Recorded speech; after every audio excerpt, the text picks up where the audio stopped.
நாட்டுக்கோழி வளர்த்தமுள்ள வீடுகள் இருக்குல்ல, நாட்டுக்கோழி நாட்டு சேவல் ரெண்டு ஒன்னா சேர்ந்து கோழி முட்டை இடும். அதான் இயற்கை, அது யதார்த்தம்.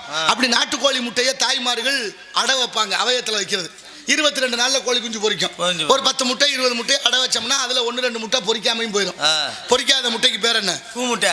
பொரிக்காத முட்டை கூமுட்டை. அந்த கூமுட்டை பொரிச்ச முட்டை ஓடு எல்லாத்தையும் தூக்கி தெருவில் கொட்டிடுவாங்க எங்க ஆத்தாமாருங்க. அப்படி கோழி முட்டை பொரிக்கலைன்னா அதுக்கு பேர் கூமுட்டை இல்லை. இன்னைக்கு தமிழ்நாட்டில் கிடைக்கிற கோழி முட்டை எங்க இருந்து கிடைக்குது? நாமக்கல் முட்டை மாநகரம். நாமக்கல்ல இருந்து கோழி முட்டை தமிழ்நாட்டுக்கு மட்டும் இல்ல, உலக அளவில் ஏற்றுமதி ஆகுது. உலக அளவில் ஏற்றுமதி ஆகக்கூடிய அந்த கோழி முட்டை தானே? கோழி முட்டை தான், ஒன்றும் மாற்றம் இல்லை. இல்ல இல்ல அடை வச்சா கோழி குஞ்சு பொரிக்குமா? அது எப்படி பொரிக்கும்? ஏன் பொரிக்காது?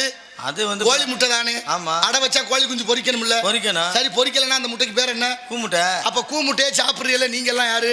என்னது கூமுட்டையா? என்னங்க அப்படி மாட்டி விட்டிய? கூமுட்டையே சாப்பிடுற எல்லாரும் கூமுட்டை. வேற